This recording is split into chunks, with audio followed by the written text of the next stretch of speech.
ये समाज विरोधी लोग, देश विरोधी लोग, ये कौन? वो लोग, कौन?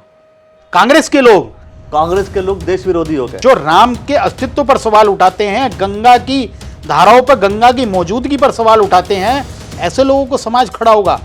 तो जब ब्राह्मण परिवार और हरिद्वार क्षेत्र की बात कर रहे हैं तो रानीपुर विधानसभा को छोड़ करके क्यों ना सीधा हरिद्वार से चुनाव लड़ लिया जाए? कि मैं हरिद्वार विधानसभा ही नहीं, इस जनपद की 11 विधानसभाओं के साथ साथ अन्य पूरे लोकसभा क्षेत्र में बहुत बेहतर तरीके से कार्यकर्ताओं के अंदर अपनी पहचान बना चुका। भाई, कमल का फूल प्रत्याशी बोलने वाला भी व्यक्ति पार्टी को छोड़कर दूसरी पार्टी से लड़ लेता है तो निर्दलीय लड़ लेता है। जो लोग स्वार्थवादी राजनीति करते हैं उनके लिए ना तो पार्टी की वैल्यू है, ना संगठन की वैल्यू है, उनके लिए अपना स्वार्थ है। ये जज कैसे करें? मेरे मन की जो इच्छा है कि जब मैं ये दुनिया छोड़ के भी जाऊं तो मेरे शरीर पर जो है भाजपा का झंडा हो। मैं तो उस विचारधारा का व्यक्ति हूं। रानीपुर विधानसभा में समस्याएं क्या हैं? समस्याएं रोज खड़ी हो रही हैं और उनके निस्तारण की प्रक्रिया भारतीय जनता पार्टी की सरकार विधायक भी अच्छा लगातार काम कर रहे हैं। अब ये देखना होगा कि क्या जो विधायक सिर्फ 500 वोट के डिफरेंस से चुनाव जीते थे, इस बार वो 500 लोग बीजेपी के पक्ष में जाएंगे या वो कांग्रेस के पक्ष में जाएंगे, ये भी देखना होगा। कि जब कहीं भी कांग्रेस पार्टी जीतती थी और हम लोग जब दिए का निशान, तो हमारे घर के उस पर दिए फोड़ के जाते थे लोग।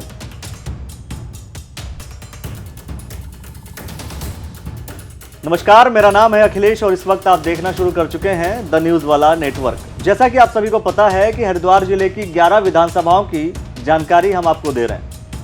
आपको इस वक्त स्क्रीन पर देखकर ऐसा लग रहा होगा कि आज मैं किसी विधानसभा की नहीं, मैं शायद धर्म के विषय पर चर्चा करने वाला हूं। लेकिन मैं आपको बता दूं कि मैं चर्चा करने वाला हूं धर्म। अब जाहिर सी बात है, क्या धर्म से जुड़ा हुआ व्यक्ति राजनीति में प्रवेश नहीं कर सकता? अगर आपका जवाब हाँ है तो आप बिल्कुल सही सोच रहे हैं, क्योंकि मैं धर्म से जुड़े हुए व्यक्ति की बात करूंगा, उनसे बात करूंगा और राजनीति पे चर्चा करने वाला। हमारे साथ हैं उज्जवल पंडित जी, आपका बहुत बहुत स्वागत करता हूं। आप पुरोहित समाज में आप अग्रणी भूमिका निभाते हैं, हर विषय पे आप चर्चा करते हैं, धर्म के विषय को लेकर के आप हमेशा लगातार चर्चा करते रहते हैं। दूसरी तरफ अगर हम बात करें भारतीय जनता पार्टी का जो विंग है नमामि गंगे, उसके आप प्रदेश संयोजक हैं, तो आपका स्वागत करता हूं। लेकिन दूसरी तरफ मैं जो देखता हूं, रानीपुर विधानसभा में भी कहीं ना कहीं आपकी वो एक्टिविटी नजर आ रही है कि शायद आप चुनाव लड़ने वाले हैं, और जहां चुनाव की बात आती है वहां अखिलेश गुप्ता एक बार सवाल तो जरूर करेगा। और राजनीतिक गलियारों में जब भी कोई ऐसी चर्चाएं होती हैं तो मैं जरूर कोशिश करता हूं कि ऐसे व्यक्ति का मैं जरूर एक बार बात करूं कि आखिर क्या है कहानी। तो आप पहले मुझे बताइए कि आप धर्म और धार्मिक चीजों पे ही चर्चा करेंगे या फिर राजनीतिक चीजों पर?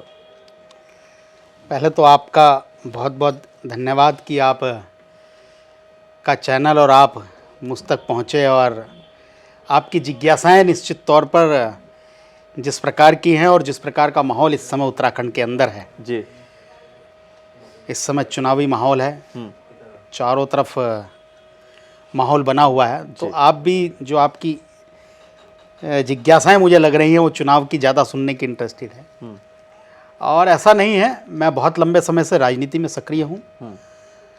लगभग 20 साल के करीब मुझे राजनीतिक क्षेत्र में, सामाजिक क्षेत्र में, और इसी प्रकार करते करते कहीं ना कहीं जब हम ब्राह्मण परिवार से आते हैं, वहाँ का पूजा पाठ, वहाँ के नित्य कर्म, वहाँ के कार्य, उनसे जुड़े होने के कारण, गंगा जी से जुड़े होने के कारण, आप जैसी जब पत्रकारों ने कुछ विषयों पर सवाल पूछा और रखा, तो हमने जब अपना जवाब दिया तो आप जैसे भाइयों को पसंद आया, तो वो चीज़ें धर्म के विषय में भी बढ़ती रही और लगातार मेरे से धर्म से रिलेटेड विषय के लिए पत्रकार से लेकर सभी लोग आते रहे। वहीं हम स्नेह स्नेह राजनीति में भी लगातार काम कर रहे हैं। मेरा बाल्यकाल से ही राष्ट्रीय स्वयंसेवक संघ के सानिध्य में पलना बढ़ना हुआ, और मैं सरस्वती शिशु मंदिर, सरस्वती विद्या मंदिर, इन दोनों विद्यालयों में मैंने प्राथमिक शिक्षा ग्रहण की जी। और मेरा परिवार, चूँकि मेरे बाबा जी हिंदू महासभा से जुड़े रहे, विश्व हिंदू परिषद के संस्थापक सदस्यों में रहे, और पिताजी भी कहीं ना कहीं संघ परिवार से और फिर भाजपा में काम करते रहे। मैं अब उत्तराखंड बनने से पहले भी, पहले हम गंगा के लिए लड़ाई करते थे। 1997 में हमने बहुत बड़ा आंदोलन भी किया और हमारी छवि एक गंगा के लिए आंदोलन करने वालों के रूप में बनी। और उसके बाद संपर्क हमारा राजनीतिक लोगों से हुआ, उन लोगों के माध्यम से सने सने हम बढ़े और उन्होंने दायित्व दिए। आज सौभाग्यवश ऐसी स्थिति है कि उज्जवल पंडित प्रदेश में और हरिद्वार में एक युवा नेता, युवा मोर्चे के नेता के रूप में और पार्टी के एक कार्यकर्ता के रूप में अपनी पहचान बना। तो निश्चित तौर पर जब लोग धर्म के साथ साथ राजनीति करना कोई बड़ी बात नहीं है, लेकिन मैं राजनीति में भी जो हूँ, ऐसा नहीं है कि आदमी को हर चीज़ में पारंगित होना चाहिए। राजनीति में पीछे नहीं हटने वाले हैं, अच्छी बात है। लेकिन मैं ये कह रहा हूँ आपसे कि आपने दो चीज़ों का जिक्र कर दिया कि ब्राह्मण परिवार है, हरिद्वार क्षेत्र है। तो जब ब्राह्मण परिवार और हरिद्वार क्षेत्र की बात कर रहे हैं तो रानीपुर विधानसभा को छोड़ करके क्यों ना सीधा हरिद्वार से चुनाव लड़ लिया जाए? देखिए, ये विधानसभा रानीपुर 2012 में अस्तित्व में है। उससे पहले हरिद्वार विधानसभा का क्षेत्र हमारा जो ज्वालापुर क्षेत्र है, तीर्थपुरोहित समाज, ब्राह्मण समाज, ये सभी लोग हरिद्वार कनखल इधर प्रशासक थे। 5 पुरियों में है ये बटा हुआ। तो ये हरिद्वार विधानसभा का ही हिस्सा हुआ करता था।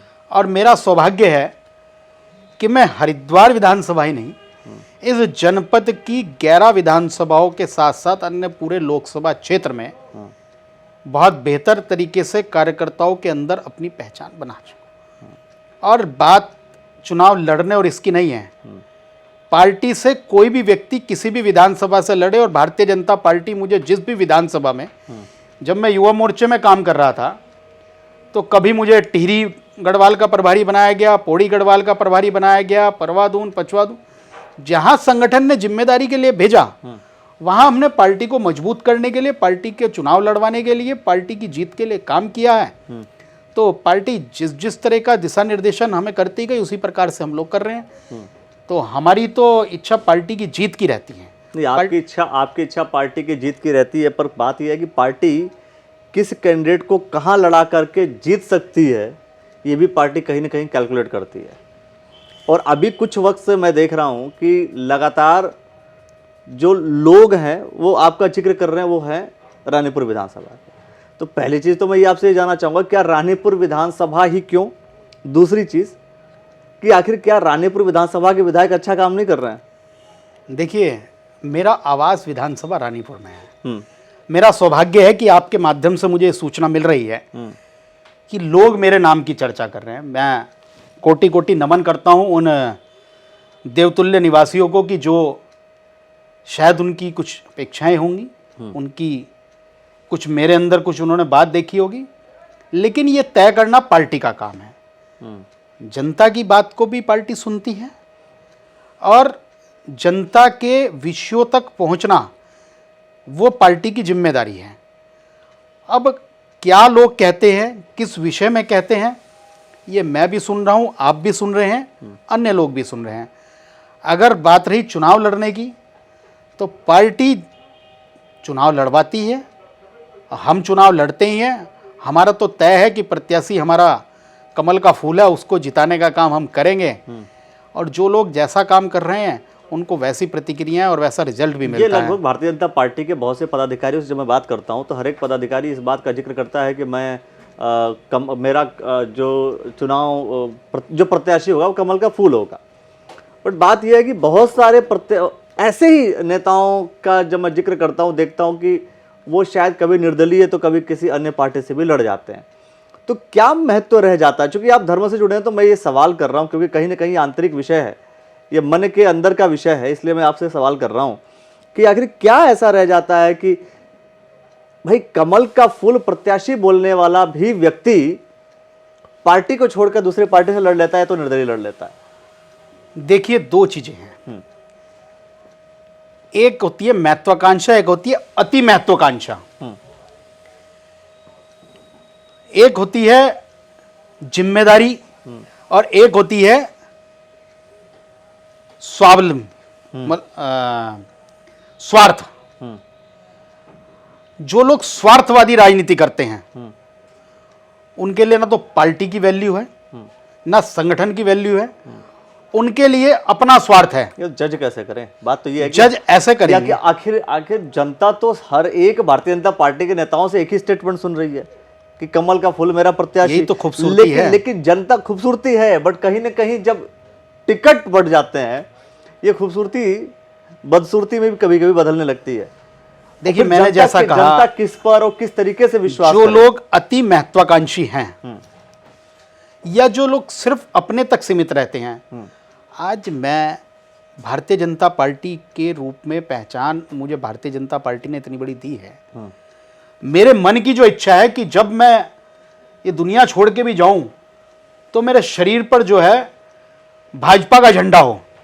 मैं तो उस विचारधारा का व्यक्ति हूं। पार्टी कहेगी आपको एक काम करना है, हम वो करेंगे। पार्टी कहेगी चुनाव लड़ना है, चुनाव लड़ेंगे। पार्टी कहेगी चुनाव लड़वाना है, और आज तक लड़वाया है। पार्टी ने जो जिम्मेदारी दी है, जो लोग ये निर्णय लेते हैं उनके व्यक्तिगत हित होते हैं। वो मुझे नहीं लगता वो समाज सेवा करने के लिए आते हैं। बहुत कम लोग ऐसे होते हैं।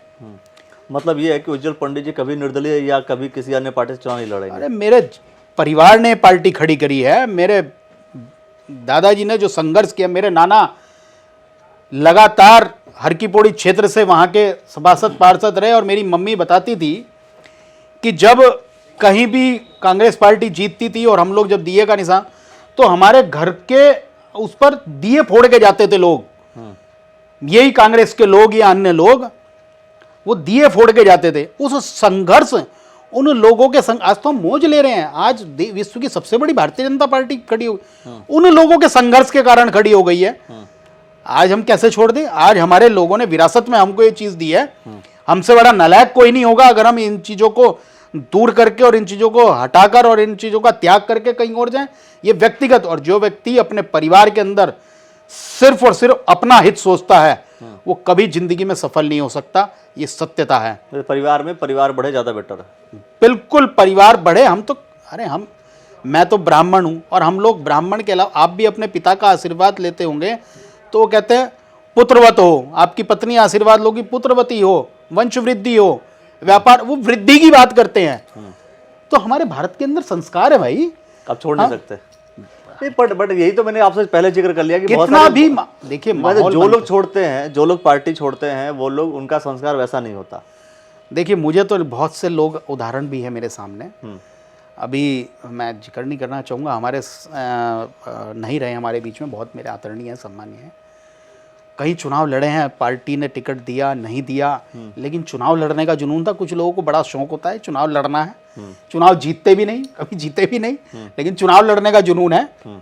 तो पार्टी के लिए आप ऐसा माहौल करो ना जैसा आप कह रहे हो। मुझे बड़ी खुशी हो रही है कि आपके मुंह से शब्द सुन रहा हूँ कि जनता आपके लिए नाम ले रही है। तो मैं तो नमन करता हूँ उस जनता को। कहीं ना कहीं मैं किसी के काम आ पाया हूँगा। मेरी पार्टी ने मुझे इस प्रकार का प्रदर्शित करा होगा, मेरी पार्टी ने कहीं ना कहीं इस प्रकार की चीजें करी होंगी। बिल्कुल। तो मैं जनता इस बात को कह रही है। एक और सवाल मैं आपसे करता हूँ।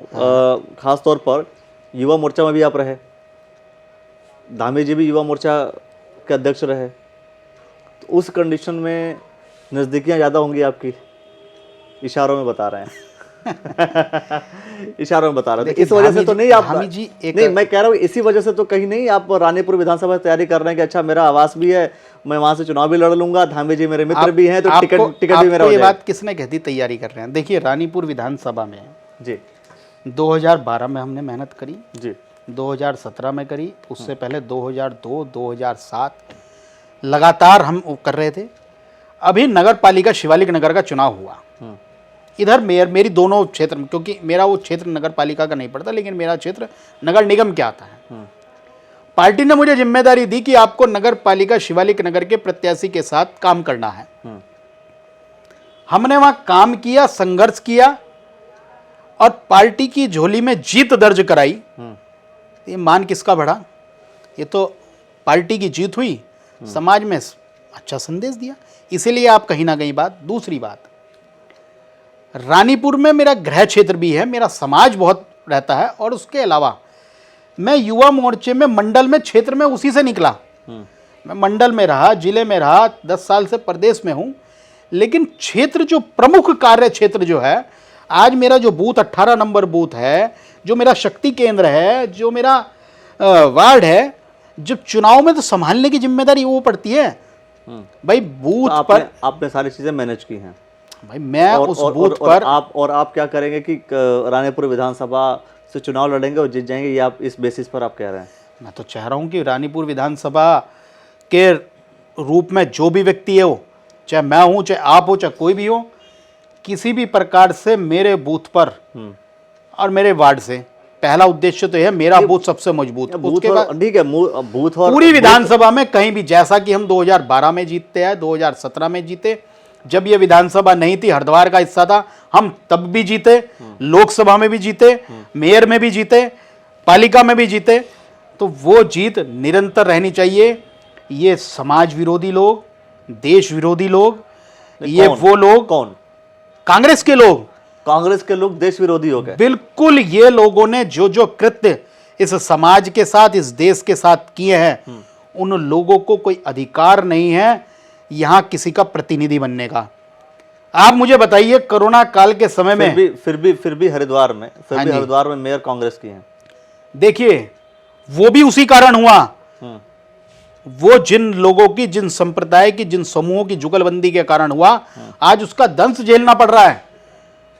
वो कांग्रेस के लोग, चंद लोग, और उनके साथ वही लोग जुगलबंदी करके, वही संप्रदाय, वही समाज के लोग इस हिंदू जनमानस को नीचा दिखाने के लिए, हिंदू जनमानस के प्रति दुर्व्यवहार रखते हुए, हिंदू जनमानस के प्रति गलत भावनाएं रखते हुए ये सब कार्य हुए। उस गठबंधन को, उस गठजोड़ को, उस देश विरोधी ताकतों को तोड़ना है, और हमने तोड़ा भी है।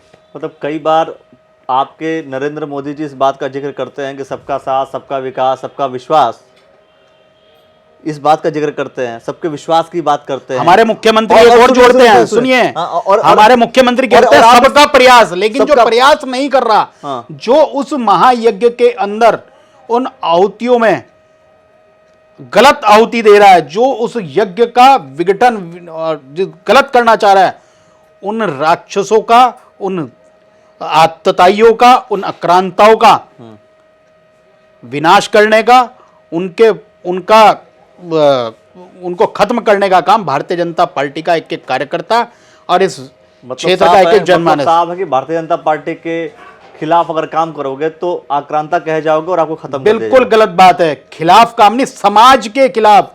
जो एक महायज्ञ नरेंद्र मोदी जी के नेतृत्व में इस भारत को विश्व गुरु ले जाने की ओर जो हो रहा है, जिस यज्ञ के अंदर आज उत्तराखंड से हमारे यशस्वी युवा मुख्यमंत्री पुष्कर सिंह धामी के नेतृत्व में जो विकास का यज्ञ चल रहा है, उस यज्ञ में जो लोग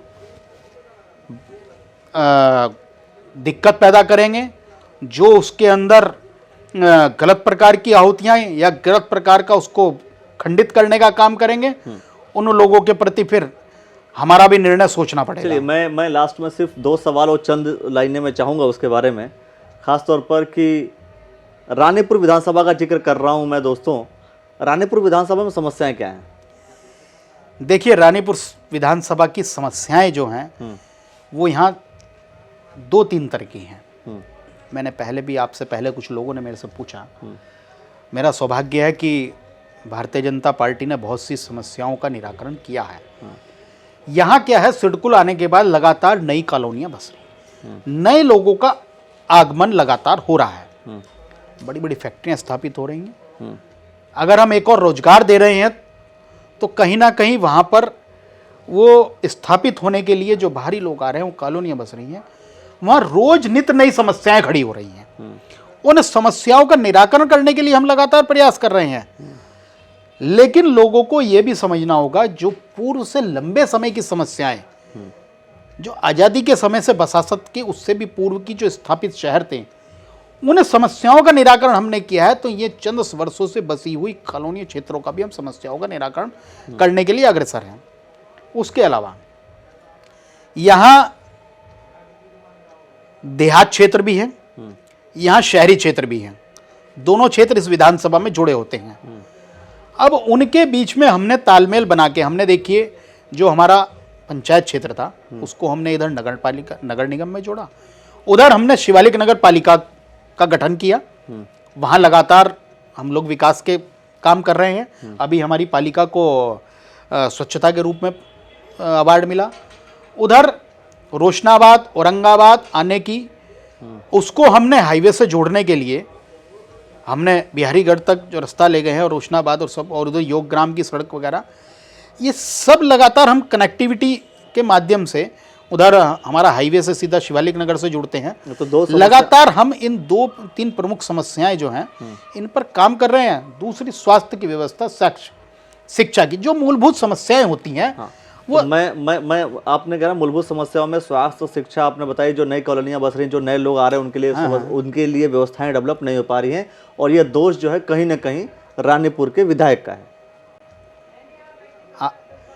समस्याएं रोज खड़ी हो रही हैं और उनके निस्तारण की प्रक्रिया भारतीय जनता पार्टी की सरकार लगातार अच्छा काम कर रहे हैं। देखिए, भारतीय जनता पार्टी का एक एक कार्यकर्ता समाज हित में कार्य करता है। भारतीय जनता पार्टी का एक एक कार्यकर्ता समाज को आगे ले जाने के लिए, समाज के अंदर उपजने वाली समस्याओं का सरकार के माध्यम से निराकरण करने वाले काम भारतीय जनता पार्टी का एक एक कार्यकर्ता, उसमें विधायक, पार्षद, सांसद, तो सभी लोग। तो जाहिर सी बात है, जब अच्छा काम हुआ तो टिकट तो कटेगा नहीं। हम कब कह रहे हैं टिकट किसी को काटने की जरूरत है? तो जो भारतीय जनता पार्टी जिस बात को कई लोग इस बात का जिक्र कर रहे हैं कि टिकट कटेगा जो अच्छा काम नहीं कर रहे। अरे जिक्र तो अब आप मुझे कह रहे हैं कि आप अच्छा काम नहीं कर रहे, आप ये कह रहे हैं कि आप चुनाव लड़ रहे हैं। मैं तो नहीं अपने, मैंने तो नहीं कहा एक बार जो चुनाव नहीं। अरे सुनिए, तो रानीपुर विधानसभा की जनता कह रही है कि उज्जवल पंडित चुनाव लड़े। रानीपुर विधानसभा में अगर आप काम करेंगे तो सवाल तो रानीपुर विधानसभा से ही होगा ना। रानीपुर विधानसभा के ऊपर मतलब कहीं ना कहीं सवाल ये पूछा जाता है, लोग इस बात का जिक्र करते हैं भाई हो सकता है चुनाव लड़ने वाले हैं।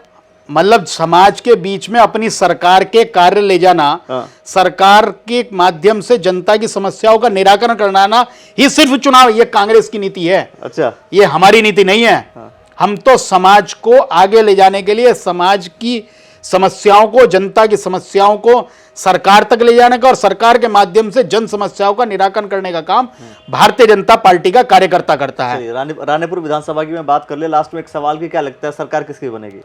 सरकार भारतीय जनता पार्टी के प्रति प्रेम है। आप देखिए ना, वहां भारतीय जनता पार्टी की किसी भी कार्यकर्ता को आप कहें, जनता कह रही है ना कि भारतीय जनता पार्टी यहां पे जीत रही है, तो जनता की आवाज है, जनता की आवाज कह रही है। अलग अलग विधानसभा, कांग्रेस की अलग अलग विधानसभा में कांग्रेस की स्थिति है कहां? कांग्रेस के लोग कहां हैं? कांग्रेस किस तैयारी में? अभी तो सोच ही नहीं पा रहे हैं। जिस विधानसभा हाँ, वो अपनी लड़ाई से सिमट लें। यहाँ उनके नेता, और इस हरिद्वार से जहां उनके नेता जो मुखौटा बने घूम रहे हैं, उसने बहती हुई गंगा को एक नाला घोषित कर दिया उस व्यक्ति को। और ऐसे लोग जो समाज में विघटन पैदा करते हैं, जो राम को राम मानने से नहीं वो होते, जो राम के अस्तित्व पर सवाल उठाते हैं, गंगा की धाराओं पर, गंगा की मौजूदगी पर सवाल उठाते हैं, हिंदुत्व के विषय पर नकली जनेऊ पहनकर केवल अपनी ड्रामेबाजियों को करके हिंदू जनमानस को बरगलाने का काम करते हैं, ऐसे लोगों को समाज खड़ा होगा। कभी भी ऐसे लोगों के साथ समाज खड़ा नहीं होगा। देखते हैं, जैसा कि देखा जाता है कि उत्तराखंड में एक बार बीजेपी, एक बार कांग्रेस का क्रम चलता रहता है। जो मैं बार बार इस बात को जिक्र इसलिए कर रहा हूं क्योंकि ऐसा होता है। अब ये देखना होगा कि क्या जो विधायक सिर्फ 500 वोट्स के डिफरेंस से चुनाव जीते थे, इस बार वो 500 लोग बीजेपी के पक्ष में जाएंगे या वो कांग्रेस के पक्ष में जाएंगे, ये भी देखना होगा। और ये स्थिति पहाड़ों की भी है। फिलहाल मैं हरिद्वार जिले की 11 विधानसभाओं की बात कर रहा हूं और हर एक विधानसभा पे अलग अलग नज़रिया, अलग अलग पर्सपेक्टिव में आपको अब लगातार पेश करता रहूंगा। और बहुत ही जल्द जिस विषय को लेकर के एक सवाल खड़ा किया गया कि भारतीय जनता पार्टी के अंदर भ्रष्टाचार हो रहा है, रुड़की के मेयर गौरव गोयल ने इस बात का जिक्र किया कि वहाँ के अधिकारियों के ऊपर प्रश्न चिन्ह खड़ा कर दिया। ये एक ऐसा विषय कहीं ना कहीं उत्तराखंड के तमाम जो लोग हैं भारतीय जनता पार्टी के, उनके ऊपर भी प्रश्न चिन्ह खड़ा होगा। और देखना यह होगा कि आखिर उसको लेकर के क्या होता है, जो कि मैं बाद में आपसे चर्चा करूंगा और अन्य भी भारतीय जनता पार्टी के पदाधिकारी से भी चर्चा करूंगा। इस विषय को लेकर के मैं बाद में चर्चा करूंगा। इसको फिलहाल हम यहां पर हम विराम देते हैं और बाद में जरूर हम आपसे चर्चा करेंगे। रानीपुर में खड़ा होकर के रानीपुर विधानसभा का जिक्र करूंगा, आपसे रानीपुर विधानसभा को लेकर के बात करूंगा। अब तक आप हमारे साथ जुड़े रहे तो इसके लिए धन्यवाद, आपने जो समय दिया हमें। आपका बहुत बहुत धन्यवाद और हमारी शुभकामनाएं हैं कि आपका चैनल बहुत तरक्की करे और निश्चित रूप से आप ये रखिएगा, माननीय पुष्कर सिंह धामी, जो कि इस राज्य के सबसे युवा, मुझे पूरे देश के इस समय सबसे युवा मुख्यमंत्री हैं, उनकी जिस सोच के साथ 500 से ज़्यादा काम उन्होंने 5 महीने में निपटा दिए। जब जनता 5 साल देगी तो ये उत्तराखंड 2025 में जिस और होगा, वो उनका विजन किस प्रकार सफल होगा। आपने भी अपना इंडिकेशन दे दिया। तो दोस्तों, अब तक आप हमारे साथ जुड़े रहे। हरिद्वार जिले की 11 विधानसभाओं पे पूरी नज़र रखने के लिए वीडियो को लाइक शेयर कर लीजिए और हमारे पेज को फॉलो कर लीजिए। यूट्यूब चैनल पर देख रहे हैं तो यूट्यूब चैनल को सब्सक्राइब कर लीजिए। आपका बहुत बहुत धन्यवाद दोस्तों, बहुत बहुत शुक्रिया।